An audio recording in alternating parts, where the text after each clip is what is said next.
Membangun daya tarik desa wisata bukan hanya soal tempat yang indah, namun juga tentang menawarkan pengalaman otentik yang berkesan. Pengelola harus mengedepankan keunikan, kearifan lokal, dan kolaborasi untuk memajukan pariwisata berkelanjutan. Pariwisata Nusantara Indonesia melalui desa. Pantai Indah Kemangi di Kabupaten Kendal menjadi lokasi bimbingan teknis strategi pemasaran pariwisata Nusantara yang diselenggarakan Kementerian Pariwisata dan Ekonomi Kreatif bersama Komisi 7 DPR RI dan Dinas Pariwisata setempat. Dalam kegiatan ini, para pengelola desa wisata, mengurus ekraf, dan penggiat pariwisata diajak untuk memahami pentingnya menghadirkan pengalaman yang otentik bagi wisatawan. Keunikan budaya, kelestarian lingkungan, dan peran aktif masyarakat lokal harus dijadikan fondasi. Penguatan promosi digital juga diangkat dalam BIMTEK ini. Konten-konten menarik di media sosial dinilai efektif memperkenalkan desa wisata secara luas. Dinas terkait juga Dinas Pariwisata ini juga menjadi satu hal catatan penting untuk bisa mengorganize semua yang ada di Kendal ini biar mereka pun nanti ke depannya bisa terkoordinasi atau juga bisa peningkatan lah bisa bilangkan gitu. Kalau saya bilangkan tadi juga salah satunya misalnya kerjasama dengan pihak luar, misalnya sekolah-sekolah, universitas, atau juga organisasi lain atau penggerak pariwisata lainnya, itu penting. Karena kenapa? Kalaupun keren di tempat ini, kalau orang tidak ada kerjasama dengan lain, mungkin tidak akan banyak biar tergerak ke sini. Menurut Komisi 7 DPR RI, Samuel Watimena, pariwisata desa tidak harus bersaing tetapi harus terus berinovasi.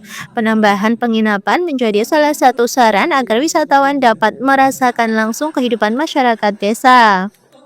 Tidak perlu bersaing dengan desa-desa wisata yang lain, tapi desa wisata kita hari ini lebih baik dari kemarin.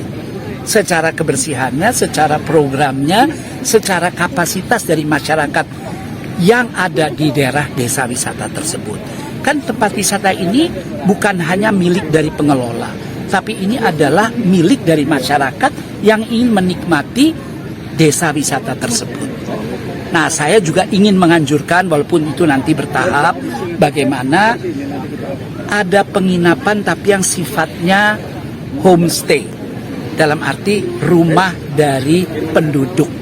Karena ini akan menjadi keunikan tersendiri kalau tamu itu bisa menjadi bagian dari desa wisata.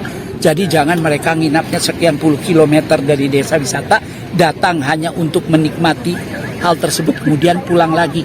Bagaimana kita nanti dalam jangka panjang mempersiapkan sebuah ekosistem ya, dari desa wisata yang kemudian dikelola oleh masyarakat desa tersebut sehingga masyarakat desa tidak hanya menjadi penonton.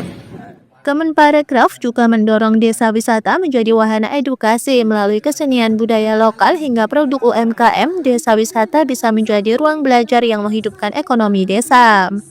Penggerak dari Pogdarwis untuk berkreasi, menciptakan kreativitas, tidak hanya apa ya mas, aktivitasnya bisa gastronomi, mengangkat gastronomi lokal, bisa juga berkesenian, belajar berkesenian di sana, bisa juga belajar tadi saya sebutkan batik, bertenun, yang sesuai dengan kekayaan atau menjadi unggulan dari produk wisata daerah desa wisata tersebut.